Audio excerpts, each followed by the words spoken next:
Bismillahirrahmanirrahim. Assalamualaikum warahmatullahi wabarakatuh.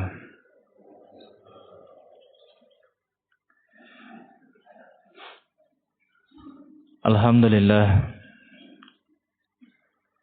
Wassalatu wassalamu ala Rasulillah wa ala alihi wa sahbihi wa man walah.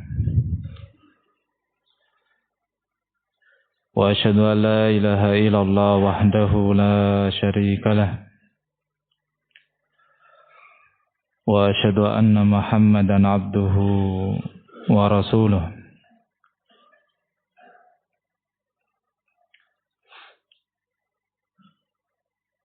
Wa qala Allah ta'ala ya ayyuhalladzina amanu taqullaha haqqa tuqatih wa la tamutunna illa wa antum muslimun. Thumma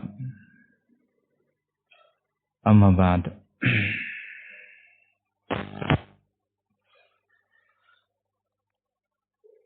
Ikhwanu fiddin rahimani wa rahimakumullah jami'a. Walhamdulillah, kita bersyukur kepada Allah Subhanahu wa taala di mana di pagi hari ini Allah Subhanahu wa taala memudahkan kita untuk melakukan satu amalan, satu kewajiban yang Ia bebankan kepada kita, di mana insyaallah ta'ala kita sering mendengarkan hadis yang dibacakan oleh guru-guru kita tentang pentingnya dan keutamaannya salat subuh. Dalam sebuah hadis yang datang dari sahabat Abu Hurairah radhiyallahu taala anhu, hadis ini muttafaqun alaih. Rasulullah sallallahu alaihi wasallam mengatakan, yata'aqabuna fikum malaikatun bil-laili wa malaikatun bin-nahar wa yajtami'una fi salatil fajri wa salatil asri. Thumma ya'ruju alladhina batu fikum fayas'aluhum rabbuhum wa huwa a'lamu bihim kaifa taraktum ibadi fayaqulun taraknahum wa hum yusallun wa atainahum wa hum yusallun. Yata'aqabuna malaikatun bil-laili wa malaikatun bin-nahar. Kalau dalam bahasa orang bekerja itu berganti shift. Malaikat yang mengawasi kita di malam hari dan malaikat yang mengawasi kita di siang hari, silih berganti. Pergantian shift itu di waktu sholat subuh dan di waktu sholat asar. Jadi mereka bertemu di waktu sholat subuh, kemudian barakallahu fikum, dan juga di waktu sholat asar. Kemudian yang dalam satu malam mengawasi kita, mereka naik ke langit. Fayas'aluhum rabbuhum. Kemudian Allah bertanya kepada mereka dalam kondisi Allah lebih tahu tentang mereka. Pertanyaan Allah kepada para malaikat ini, kaifa taraktum ibadi? Bagaimana kondisi hambaku di saat kalian meninggalkan mereka? Kata malaikat, taraknahum wa hum yusallun wa atainahum wa hum yusallun. Kami tinggalkan mereka dalam kondisi mereka sholat, dan kami datang ke mereka dalam kondisi mereka sholat. Jadi yang pagi hari ini masih tidur, malaikat ketika ditanya oleh Allah, bagaimana kalian meninggalkan mereka? Apa kata malaikat kira-kira? kami tinggalkan mereka wahum naimun, mereka lagi pada tidur. Jadi beruntung nih barakallahu fikum antum yang subhanallah mendengarkan azan dikumandangkan, bersegera mengambil wudu, kemudian menunaikan salat subuh. Dan setelah salat subuh subhanallah barakallahu fikum kita juga dimudahkan untuk duduk sejenak. Duduk sejenak di masjid. Ini juga memiliki utamanya sangat besar. Di mana barakallahu fikum Rasulullah SAW pun juga mengkhabarkan, hadisnya pun juga datang dari sahabat Abu Hurairah radhiyallahu taala anhu muttafaqun alaih. Kata Rasulullah SAW, al-malaikatu tusalli ala ahadikum madama fi musallahu alladhi shalla fi ma lam yuhdits. Para malaikat itu terus tusalli ala ahadikum di sini bermakna doa. Terus mendoakan kepada salah satu di antara kalian selama dia berada di tempat sholat dia dan selama belum batal. Apa kata para malaikat? Allahumma ighfir lahu, Allahumma arhamhu, wa la yazalu ahadukum fi salati man tadhara shalah. Malaikat ini berkata, berdoa kepada Allah, Allahumma ighfir lahu, Allahumma arhamhu. Ya Allah, rahmatilah hamba ini. Ya Allah, ampunilah hamba ini. Jadi selama ini kita, nanti ini barakallahu fikum, sampai syuruk. Kemudian kita duduk di tempat ini. Mudah-mudahan Allah Subhanahu wa taala menerima doanya para malaikat. Kita yang lagi duduk ini, malaikat berkata, Allahumma ighfir lahu, Allahumma arhamhu. Ya Allah, ampunilah hamba ini. Ya Allah, rahmatilah hamba ini. Terus sampai kita satu. Barakallahu fikum. Batal. Dua. Kita meninggalkan tempat ini. Subhanallah, barakallahu fikum. Sebuah keutamaan yang sangat besar. Berangkat ke masjid untuk sholat subuh. Malaikat menginformasikan kepada Allah bahwa kita sedang sholat. Setelah sholat kita duduk untuk tadzakur tanasuh, saling mengingatkan, saling berbagi faidah. Malaikat mendoakan kita, Allahumma ighfir lahu, Allahumma arhamhu. Dan kemudian barakallahu fikum, setelah kita selesai, nanti kita sholat 2 rakaat.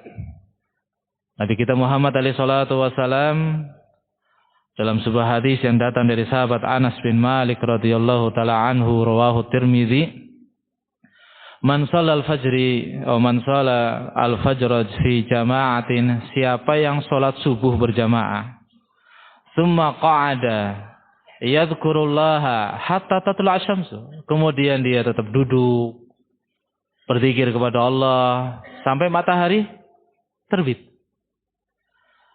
Summa shalla raka'atain, kemudian setelah matahari kelihatan dia salat 2 rakaat. Apa kata Rasulullah sallallahu alaihi wasallam? Kanat lahu ka ajri hajjatin wa umratin tamatan. Maka sungguh dia mendapatkan pahala seperti pahala haji, pahala umrah. Kemudian Rasul menyebutkan 3 kali. Sempurna. Subhanallah, barakallahu fikum. Nanti kita selesai di waktu syuruk, kita sholat 2 rakaat yang belum batal, maka kita akan mendapatkan pahala apa? Haji dan umrah.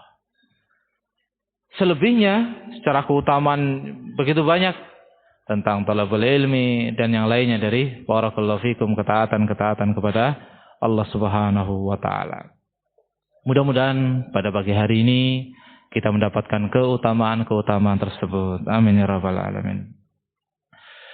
Khana fidin rahimani wa rahimakumullah jami'an. Kita akan sedikit membahas seputar pemuda, keterlibatan mereka dalam urusan-urusan dakwah. Thayyib, sebelum kita bahas masalah itu, kita harus mengerti dulu pemuda itu siapa dan berapa umurnya. Kita sering barakallahu fikum mengungkapkan pemuda satu ketika mereka itu masih umurnya ya 30 ke bawah lah. Oh, masih muda dalam bahasa pemuda. Plus barakallahu fikum kalau dia belum menikah. Udah status dan label dia pemuda itu apa? Nampak sekali. Tapi apakah memang pemuda itu hanya sebatas itu? Allah Subhanahu wa taala di dalam surat Al-Ahqaf ayat yang ke-15. Di potongan ayat tersebut Allah mengatakan hatta idza balagha ashuddahu wa balagha 40 sana. Barakallahu fikum. Hatta idza balagha ashuddahu. Sampai ketika anak itu balagha ashuddahu, yaitu sampai ke umur dewasanya. Para ulama mengartikan ini adalah umur baligh. Umur baligh, barakallahu fikum, kalau kita melihat baligh itu kan dengan berbagai macam tanda. Tanda paling terakhir adalah umur. Berapa? 15 tahun. Ketika tanda-tanda yang lain belum muncul, tapi dia sudah umur 15 tahun, dia sudah dikatakan baligh. Wa balagha 40 sana. Dan ketika dia sudah sampai umur 40 tahun. Al-Imam Ibnu Katsir rahimahullah taala menjelaskan 40 itu adalah umur sempurnanya akal. Wa fihi nihayatu quwwatis syababi ghaliban. Dan pada umur tersebut seringnya kekuatan pemuda itu habis. Jadi orang kalau umurnya sudah 40 tahun itu kekuatannya sudah berbeda dengan barakallahu fikum umur-umur pemuda. Al-Imam Nawawi rahimahullah ta'ala menjelaskan bahwa syabab, yang namanya pemuda, itu yakunu ba'dal bulugh ila 30 aw al-arba'in. Yang namanya pemuda itu adalah ketika dia baligh sampai umur 30 atau 40. Jadi barakallahu fikum dari ayat ini mengisyaratkan kepada kita kalau umur kita itu belum 40 itu masih pemuda. Masih apa? Pemuda. Pemuda atau muda ini? Ada bedanya enggak sih? Al-muhim, barakallahu fikum. Umur 15 sampai 40 tahun itu dikatakan sebagai pemuda. Baik. Al-Imam Al-Jauzi rahimahullah taala menjelaskan asy-syababu minal bulughi ila nahwil arba'in. Pemuda itu adalah dari umur dia balik sampai dia umur 40 tahun. Tsumma yadkhulul insanu fil kuhula. Kemudian kalau umurnya sudah 40, dia sudah masuk ke umur kuhul. Kuhul itu apa? Kelanjutan dari pemuda. Tuh, tua. Kadang ada yang selalu merasa umurnya sudah 42, 43, 45. Tapi rasanya apa? Masih muda. Entah rasa, entah perasaan. Yang jelas, barakallahu fikum, banyak orang mengalami apa? Kondisi tadi. 40 tahun kalau bercermin masih muda, kalau dilihat KTP-nya jebulis tua ya. Alhamdulillah barakallahu fikum. Ini 40 tahun. Umur balik sampai umur 40 tahun itu dikatakan sebagai pemuda. Diambil faedahnya dari surat Al-Ahqaf ayat yang ke-15. Nah, sekarang barakallahu fikum kalau kita sudah tahu umurnya, terus apa yang mesti dilakukan oleh seorang pemuda? Yang namanya pemuda itu akan hidup dengan orang yang lebih tua. Saya akan insyaallah ta'ala pada pagi hari ini akan sedikit membawakan sebuah kisah pemuda dengan orang yang sudah tua. Kalau dari kisah itu, sebelum saya bawakan, maka ada dua hal. Yang pertama, orang yang sudah tua itu meminta tolong atau melibatkan yang muda dalam hal ini. Yang kedua, orang yang tua mereka punya hak untuk memusyawarahkan barakallahu fikum pekerjaan ini. Yang ketiga, pemuda itu yang menjalankan. Walaupun di ujungnya setelah pekerjaan itu selesai, yang dikenang adalah ini hasil usahanya orang yang sudah tua. Paham? Yang tua merancang, memusyawarahkan, menunjuk yang muda, mengawalnya, mengawasi pekerjaan tersebut.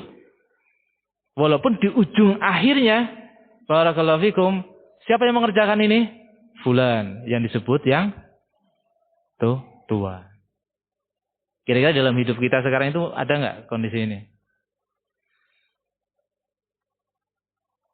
Kalau pas kegiatan, Masya Allah pemuda banyak. Tapi kalau pas ditanya ini Masya Allah siapa ini? Yang membuat ide yang terkenal.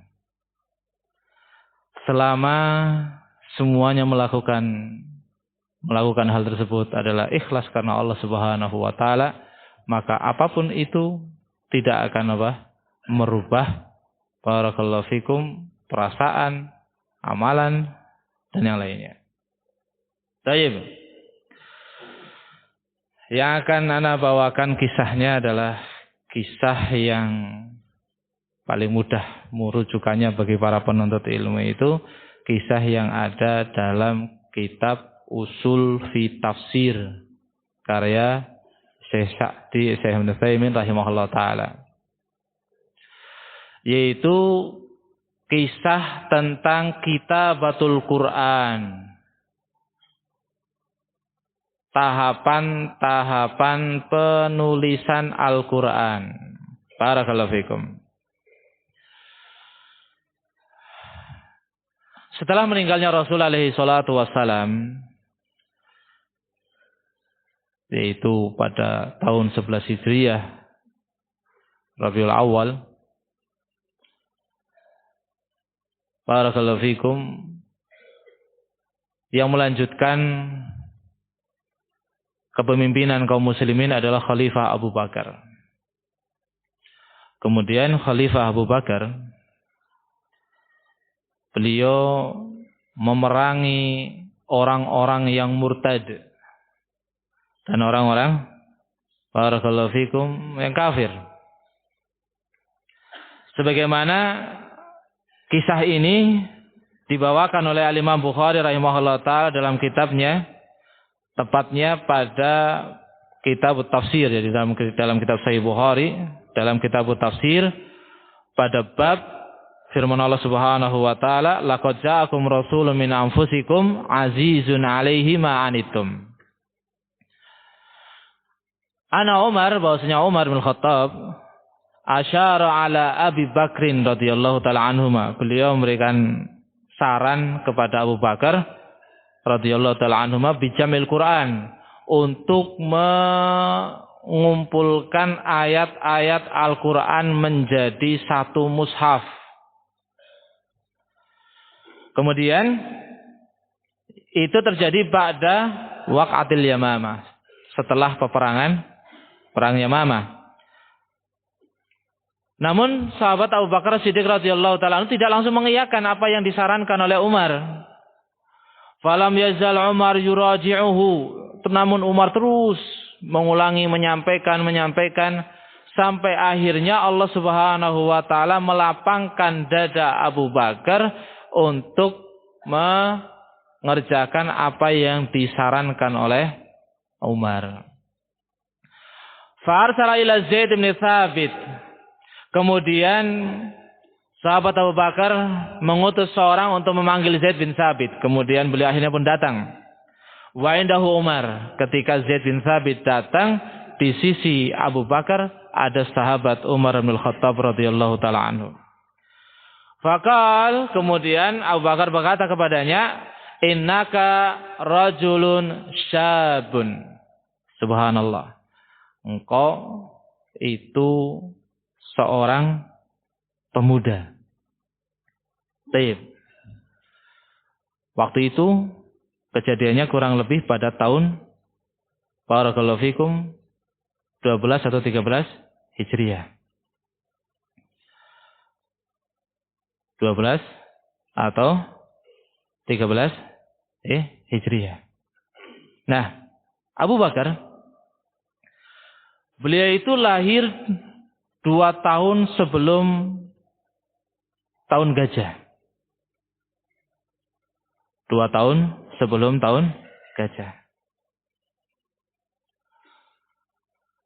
Ketika Rasulullah SAW meninggal dunia,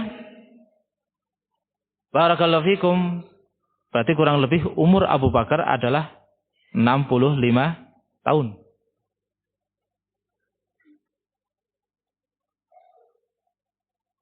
65 tahun. Rasulullah SAW umurnya 63 tahun. Kemudian Abu Bakar 2 tahun sebelum Rasul lahir, beliau lahir. 63 tambah 2, 65 tahun. Kemudian pada masa kekhilafan beliau, berarti kurang lebih ketika beliau itu umur beliau adalah 66 atau 67. Namun barakallahu fikum, kalau kita melihat kebanyakan dari kalam para ulama yang berbicara tentang sejarah, umur Abu Bakar adalah 63 tahun. Tapi berapapun umur itu, kalau seandainya kita katakan itu adalah umur 63 tahun, berarti pada umur 61 tahun, sahabat Abu Bakar memerintahkan Zaid bin Thabit untuk mengumpulkan ayat-ayat Al-Quran menjadi satu mushaf. Menjadi satu mushaf. Kemudian sahabat Umar bin Khattab radhiyallahu taala anhu, barakallahu fikum, ketika beliau Rasulullah SAW meninggal dunia, beliau pun juga sudah berumur. Berumur. Diceritakan bahwa Umar bin Khattab, beliau lahir 13 tahun setelah tahun gajah. Berarti barakallahu fikum, ketika Rasulullah SAW meninggal dunia, umur Umar adalah 50 tahun. Ditambah dengan waktu kekhilafahan, berarti kemungkinan 51 atau 52. Baik. Sahabat Zaid bin Thabit, beliau lahir 11 tahun sebelum hijrah. Berarti barakallahu fikum, ketika Rasulullah SAW meninggal dunia, umur beliau itu kurang lebih 21 tahun. Dan ketika masa kekhilafan tadi, berarti kurang lebih umurnya 22 atau 23 tahun. 61 tahun sama 51 tahun bermusyawarah. Abu Bakar dan Umar bermusyawarah. Merencanakan sebuah rencana yang sangat besar. Yang hasil dari rencana itu, sampai sekarang kita itu mengambil manfaatnya. Subhanallah barakallahu fikum. Itu apa? Terkumpulnya ayat-ayat Al-Quran menjadi satu mushaf. Setelah mereka merencanakan, memusyawarahkan, mereka berdua meminta atau menunjuk sahabat Zaid bin Thabit radhiyallahu taala anhu untuk menjalankan tugas ini. Untuk menjalankan tugas ini. Berarti masih sangat muda nih. Kemudian barakallahu fikum, sahabat Zaid bin Thabit pun melakukan apa yang diminta oleh mereka berdua. Dan para sahabat di waktu itu yang memiliki catatan-catatan ayat Al-Quran dan yang memiliki hafalan-hafalan Al-Quran diminta untuk datang ke masjid. Membawakan atau membawa tulisan mereka dan membacakan hafalan mereka. Dalam kisah yang ada, sahabat Zaid bin Thabit tidak menulis ayat Al-Quran kecuali satu yang datang membawa tulisan. Yang kedua, dia pun juga mendapatkan bacaan dari yang lainnya. Subhanallah, barakallahu fikum. Akhirnya tercatatlah mushaf tersebut atau ayat-ayat Al-Quran tersebut dalam satu mushaf. Pemuda terlibat dalam amalan yang sangat besar. Kalau kita membaca Al-Quran, maka kita akan ingat sahabat Zaid bin Thabit. Kita akan mengingat sahabat Zaid bin Thabit. Beliau yang menyalin. Datang sahabat, mana ayatnya? Kemudian ada yang datang dengan membawa hafalannya. Baru dicatat. Barakallahu fikum. Nah, tadi. Semuanya harus ikhlas seperti mereka-mereka ini. Kata sahabat Ali bin Abi Thalib radhiyallahu ta'ala anhu. Barakallahu fikum. Setelah menceritakan ataupun setelah ini terjadi, kata sahabat Ali, a'zamun nas fil masahifi ajran, orang yang paling besar pahalanya dalam masalah mushaf, Abu Bakrin rahimahullah ta'ala. Sahabat Abu Bakar. Sahabat Abu Bakar. Kalau orang dia ketika melakukan kebaikan gak ikhlas, barakallahu fikum, maka apa? Dia sudah punya rencana nih bagus. Subhanallah, rencananya luar biasa. Disampaikan kepada yang lebih sepuh. Ini bagusnya gini. Kemudian diiyakan oleh yang sudah sepuh. Yang sepuh menugaskan kepada yang muda. Kalau yang punya rencana dan yang muda itu niatnya nggak ikhlas, ketika pekerjaan itu sudah jadi, selesai, subhanallah, barakallahu fikum, orang banyak mengambil manfaatnya, orang mengenal ini siapa? Fulan. Dia nggak akan terima. Kena jelas-jelas itu ide saya. Atau dengan bahasa yang lain, sudah jelas kamu yang mengerjakan kok. Oh, barakallahu fikum. Keikhlasan luar biasa. Dibutuhkan oleh orang yang muda dan dibutuhkan oleh orang yang sudah kuhul, orang yang sudah tua.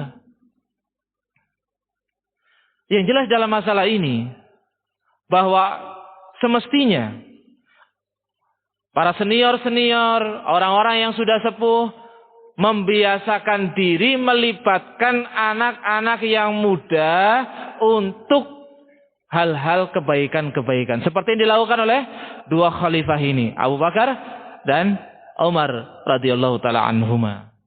Dan semestinya ketika yang muda itu dilibatkan oleh orang yang sudah sepuh, yang senior, dia akan merasa barakallahu fikum semangat untuk melakukan hal-hal tadi. Ini pelajaran penting sekali dalam perjalanan muamalah pemuda dengan orang yang sudah tua. Jangan barakallahu fikum yang sudah sepuh mau melihat sebuah hal yang sangat baik, oh ini jangan dilakukan sama yang muda, ini kayaknya belum pas. Coba lihat Abu Bakar, Umar, bagaimana beliau melibatkan sahabat Zaid bin Thabit yang umurnya baru separuh dari umur mereka. Atau umurnya sepertiga dari umurnya Abu Bakar. Subhanallah, barakallahu fikum. Ini kalau dalam kitab usul tafsir, itu tahapan kedua, marhalah tsaniyah fi kitabatil Quran. Tahapan kedua di dalam penulisan Al-Quran. Adapun tahapan ketiga adalah penulisan ayat-ayat Al-Quran di masa Khalifah Utsman bin Affan. Setelah Abu Bakar As-Siddiq radhiyallahu taala anhu meninggal dunia, kemudian barakallahu fikum Quran disimpan oleh Umar. Abu Bakar As-Siddiq menjadi khalifah 2,5 tahun kurang lebih. Kemudian setelah itu melanjutkan kekhilafahannya adalah Umar bin Khattab selama 10 tahun. Mushaf tersebut dipegang oleh Umar. Kemudian setelah Umar meninggal dunia, mushaf tersebut dipegang oleh Hafsah bintu Umar. Tidak dipegang oleh Utsman, dipegang oleh Hafsah bintu Umar. Yaitu istri Rasul alaihi assalatu wassalam. Barakallahu fikum. Baik. Pada suatu hari, sahabat Hudzaifah bin Al-Yaman rahimahullah ta'ala radhiyallahu ta'ala anhu datang ke sahabat Utsman. Beliau mengungkapkan, "Ya Amirul Mukminin, adrik hadhil ummah." Wahai Amirul Mukminin, tolong jaga umat ini. Sungguh mereka hampir berselisih dalam membaca Al-Quran. Jadi di masa itu, barakallahu fikum, di masa khilafah Umar, daerah kaum muslimin semakin luas. Dari jazirah-jazirah Arab. Kemudian dilanjutkan oleh sahabat Utsman sebagai khalifah, juga demikian. Kaum muslimin terus melakukan ekspansi. Perang sana, perang sini, menang. Dan semakin banyak kaum musliminnya. Yang terjadi adalah, karena itu masih jazirah Arab, barakallahu fikum, muncul perbedaan dalam membaca Al-Quran. Oleh karena itu, sahabat Hudzaifah bin Yaman datang ke Utsman minta tolong. Jangan sampai mereka berselisih di dalam membaca Al-Quran. Subhanallah. Barakallahu fikum. Sahabat Hudzaifah bin Yaman tidak diceritakan berapa umur beliau. Tapi beliau ikut perang dalam perang Uhud. Yaitu tahun ketiga Hijriah. Tahun ketiga Hijriah. Barakallahu fikum. Tahun ketiga Hijriah Rasulullah SAW kemudian meninggal dunia. Berarti anggap 7 tahun. Kemudian khilafah Abu Bakar tambah 2,5 tahun, berarti 9,5 tahun. Tambah barakallahu fikum masa khilafah Umar 10 tahun, berarti 19,5 tahun. 19 tahun setengah. Kalau seandainya, anggaplah umur 20 lah ya. Anggaplah umur 20. Kalau seandainya beliau ikut perang dalam perang Uhud, itu umurnya adalah 20 tahun, berarti umur beliau 40 tahun. Kalau umur beliau adalah 25 tahun, berarti barakallahu fikum Umar meninggal dunia, umur beliau 45 tahun. Kemudian masuk ke khilafah Utsman dan terjadilah barakallahu fikum proses pencatatan ulang Al-Quran. Berarti umur beliau sudah lebih dari 40 tahun. Ini barakallahu fikum sudah bukan muda lagi. Tapi apa? Orang yang sudah sepuh. Orang yang sudah sepuh. Begitu pula sahabat Utsman bin Affan radhiyallahu taala anhu. Ketika sahabat Utsman bin Affan radhiyallahu taala anhu diajak bicara oleh sahabat Hudzaifah bin Yaman. Beliau sudah menjadi khalifah. Beliau sudah melewati umur yang panjang. Juga sudah sepuh. Artinya sepuh ketemu semuh bermusyawarah. Sahabat Hudzaifah bin Yaman menyampaikan saran, menyampaikan usul. Kemudian ditampung, dimusyawarahkan, setelah itu diputuskan untuk menyalin atau mencatat ulang, memperbanyak mushaf. Akhirnya sahabat Utsman bin Affan barakallahu fikum meminjam mushaf yang dicatat di zaman Abu Bakar kepada Hafsah. Karena mushaf itu dipegang oleh Hafsah. Tapi barakallahu fikum, setelah diberikan, siapa yang ditunjuk untuk menulis ulang? Ternyata bukan kuhul, bukan orang-orang yang sudah tua, tapi sekali lagi syabab. Mereka adalah para pemuda. Mereka adalah para pemuda. Yang pertama yang ditunjuk adalah Zaid bin Thabit. Kalau umur Zaid bin Thabit ketika menulis Al-Quran di masa Abu Bakar adalah 23 tahun. Kemudian di masa Khalifah Utsman menulis ulang atau menulis lagi, ditugasi lagi. Berarti umur beliau mungkin 35 atau 36. Yang jelas, barakallahu fikum, belum sampai 40 tahun. Yang kedua Abdullah bin Zubair. Abdullah bin Zubair ini barakallahu fikum, beliau lahir pada tahun kedua Hijriah. Ketika Rasulullah SAW meninggal dunia, berarti umur Abdullah bin Zubair kurang lebih 8 tahun.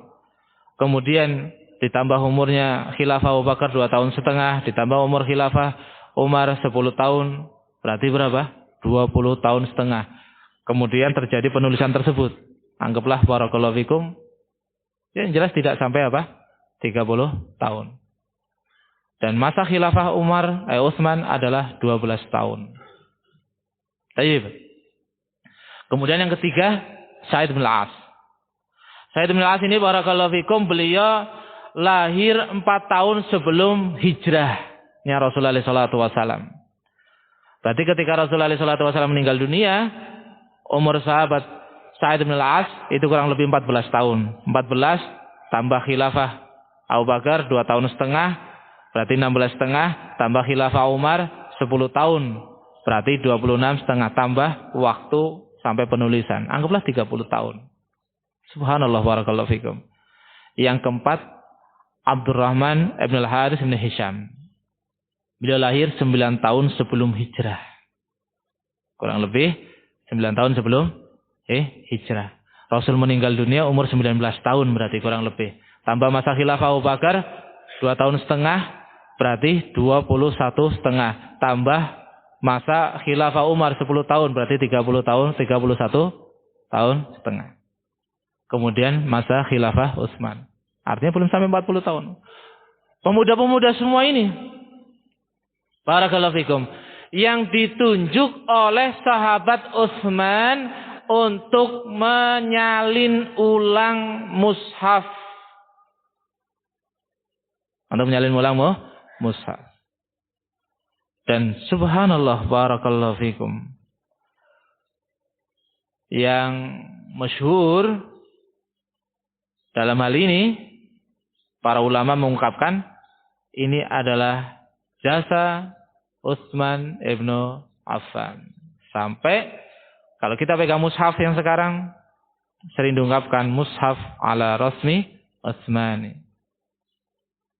Mushaf yang paling sempurna. Barakallahu fikum. Amalan mereka, jasa mereka, kita rasakan sekarang. Itu bukan pekerjaan yang dilakukan oleh orang yang sudah tua saja. Itu bukan pekerjaan yang dilakukan oleh orang yang muda saja. Tapi terlibat semuanya. Yang muda dan juga yang tua. Dari kisah ini, barakallahu fikum, banyak sekali faedah yang bisa kita ambil dan begitu pula barakallahu fikum bisa kita rasakan. Oleh karena itu semestinya kita itu sebagai orang yang sudah memiliki umur memberikan kesempatan kepada para pemuda untuk betul-betul terlibat dalam kebaikan-kebaikan. Secara khusus yang sedang kita bicarakan adalah dakwah, terlibat. Atau dalam masalah tarbiyah. Dan kita sebagai orang yang sudah tua harus memiliki kepercayaan kepada mereka. Supaya apa? Mereka itu pede di dalam menjalankannya. Orang kalau sudah diberi tugas oleh orang yang senior, orang yang barakallahu fikum memiliki wibawa dan segala macamnya, dia akan merasa bangga dan bahagia. Ternyata saya yang seperti ini dilipatkan. Berarti saya adalah orang yang dianggap. Berarti saya terus muncul perasaan-perasaan positif dari yang muda-muda. Dan yang perlu kita ingatkan pula bagi para pemuda, ketika sudah diajak untuk terlibat sekali, 2 kali, sekali menolak, 2 kali menolak, 3 kali menolak, 4 kali menolak, biasanya yang ngajak akhirnya males. Gimana kalau kita ngajak dia, "Mas, yang lain aja." Kenapa? Biasa diajak juga nggak mau. Nah, ini barakallahu fikum. Subhanallah. Bagaimana para sahabat-sahabat Rasul alaihi salatu wassalam, beliau atau mereka memperhatikan urusan para pemuda. Terlebih lagi Rasul alaihi salatu wassalam sebagai guru besar beliau, barakallahu fikum. Beliau memberikan contoh kepada para sahabat-sahabat. Sahabat Zaid bin Thabit. Sahabat Zaid bin Thabit. Beliau dilibatkan oleh Rasulullah SAW untuk menulis Al-Quran. Dalam kondisi umur beliau itu masih belasan. Masih sangat muda. Sudah dilibatkan oleh Rasulullah SAW. Di sini pula prinsip kita sebagai orang yang sudah tua harus betul-betul menghormati dan menghargai mereka para pemuda. Nabi kita Muhammad alaihi salatu wassalam menyebutkan dalam salah satu sabda beliau,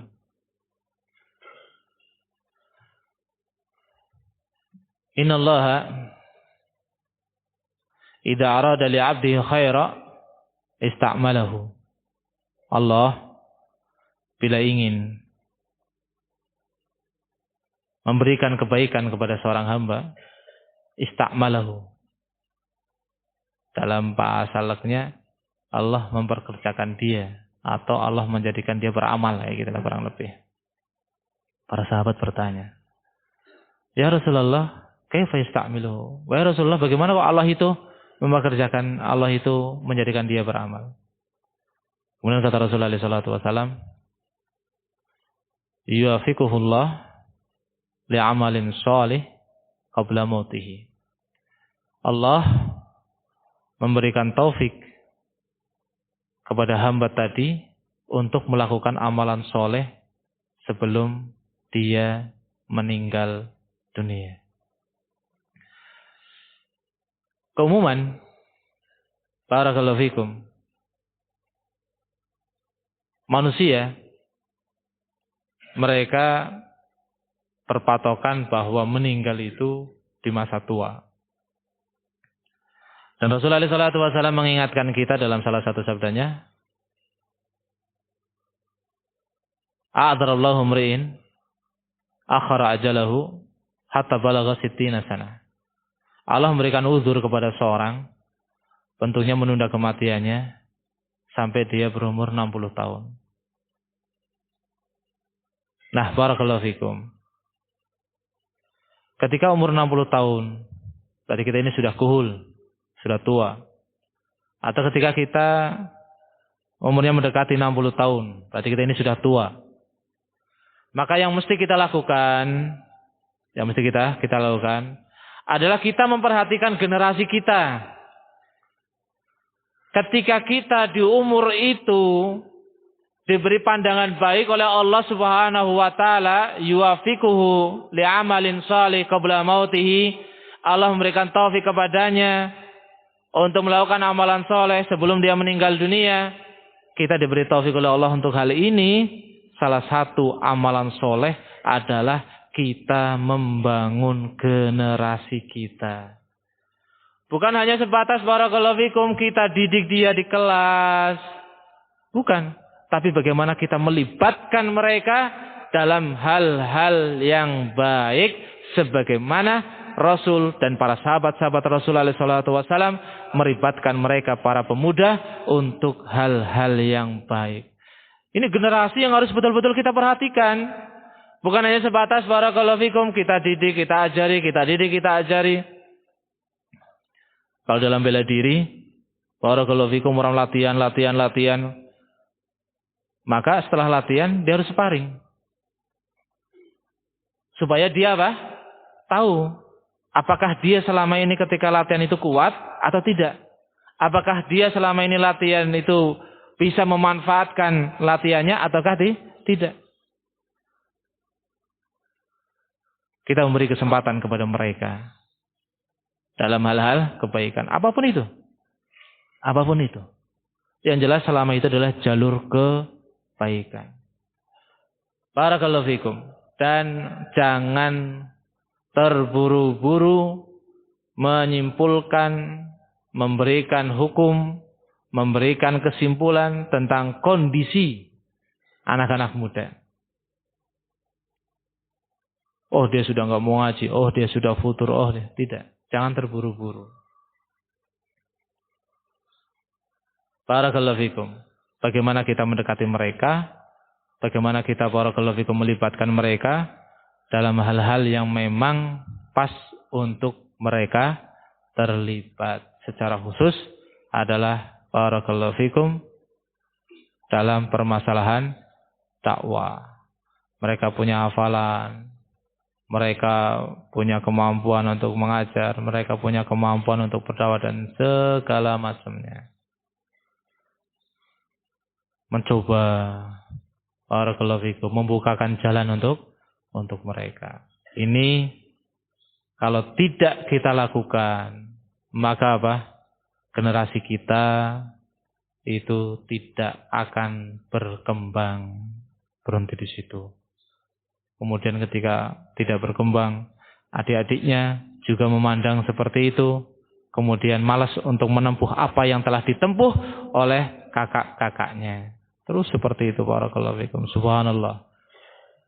Bagaimana syariat kita mengajari kita untuk membimbing dan mengarahkan mereka-mereka yang masih muda. Wallahu a'lam bishawab. 6:15 menit seperti yang disampaikan oleh Ustaz Syarif hafizahullah taala. Mungkin barakallahu fikum yang bisa ataupun sedikit yang bisa ana sampaikan. Allahumma minkum, mohon maaf bila mana ada tutur kata yang salah ataupun kurang berkenan di hati. Saya ingatkan lagi dengan hadis Rasul alaihi assalatu wassalam, man shallal fajra fi jama'atin, siapa yang salat subuh berjamaah, tsumma qa'ada yadhkurullah, kemudian dia duduk berzikir kepada Allah hatta tatla'al syams, sampai matahari terbit. Tsumma shalla raka'atain, kemudian salat 2 rakaat. Kanat lahu ka'ajri hajjatin wa umratin tamatan. Maka sungguh dia akan mendapatkan pahala seperti pahala haji dan umrah. Antum alhamdulillah setiap pagi ada jadwal taklim pada subuh, maka biasakanlah untuk menjaga amalan yang dianjurkan oleh Rasul alaihi assalatu wassalam. Wallahu a'lam bishawab. Subhanakallahumma bihamdik asyhadu an la ilaha illa anta astaghfiruka wa atubu ilaik. Wassalamu alaikum warahmatullahi wabarakatuh.